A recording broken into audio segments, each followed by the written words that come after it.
I'm sometimes asked for words to describe me as a teacher. I would say driven, passionate, successful.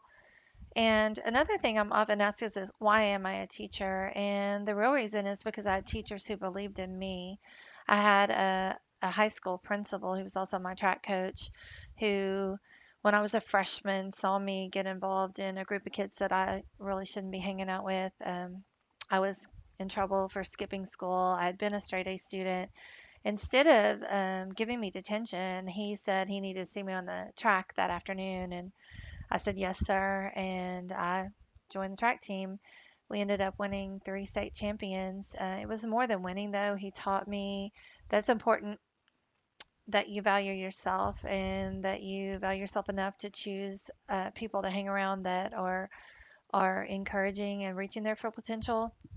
He taught me that I can exceed my expectations, and that carried over into the rest of my high school career. Basketball, which was not necessarily my natural strength, but I loved and I worked super hard and ended up being the MVP for my senior year. And I really go back and credit the things that I did in high school to that moment when Mr. Reedy, instead of punishing me, saw me for an individual who needed a new group of friends. Ended up graduating as valedictorian, and I just, everything I tackled from that moment, I gave it my heart and soul, and that helped me know that I wanted to pour that into other students and wanted to build those kind of students and relationships so that I could make a difference in someone else's life. Dr. James Comer, a Yale professor, says that no significant learning occurs without a significant relationship. I totally agree with that quote, and that really sums up a lot of my teaching philosophy is that if you have a relationship with your kids and you care about your kids, you are going to differentiate. You are going to build that relationship. You are going to make a safe and nurturing classroom where your kids succeed.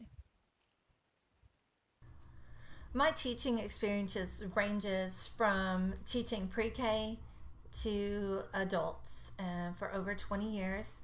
I am a very passionate and creative educator. I pursue excellence. I'm definitely a lifelong learner and a lifelong teacher. My first 4 years were spent in Mustang, Oklahoma, teaching high school English, drama, speech. That was one of my most amazing experiences at throwing myself in and learning something, which was drama, which I had not done a whole lot of, and using my students' strength and letting them take some ownership, and they were able to win second place in state with the one-act play. I then began to teach adult education part-time so I could stay home with my younger children. I love doing that. I've loved teaching every age. That led me into being children's director for 4 years at a church in Dallas, then into second grade and fourth grade and some reading interventionist work at Galloway Elementary in Mesquite. From there, I went to Poetry Community Christian School, teaching fifth grade. One of my amazing experiences there were my students, we entered a national contest every year, and in 2007 we won a flying field trip to the Space Museum in Houston where they paid for that. I then spent 4 years teaching 5th and 6th grade at Heritage Christian Academy, and I've been at Herndon Intermediate for the last 6 years. It's there I've really learned my technology, and I was campus integration coach and led a student broadcast club that I just absolutely loved.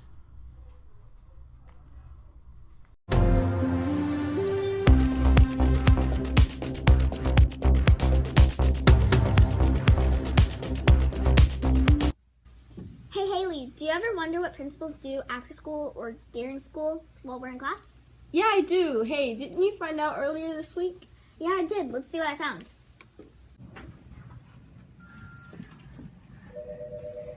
Hi, I need to see Miss Brown today. I'm sorry, she's busy, ma'am. Our very own Herndon Heroes participated in the Special Olympics. Here's our Herndon Hero send-off.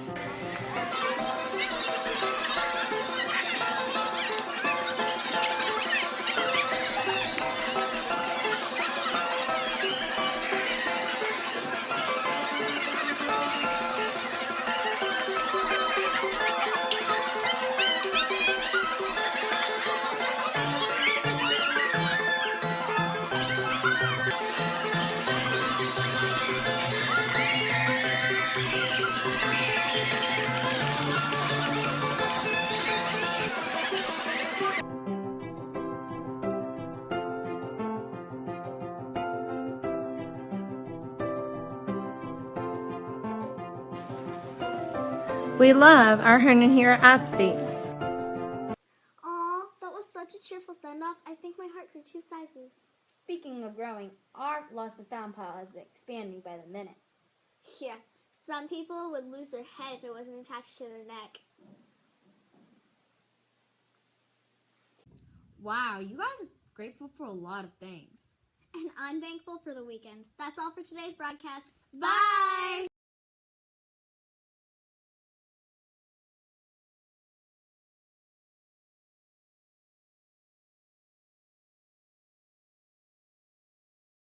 Minnesota.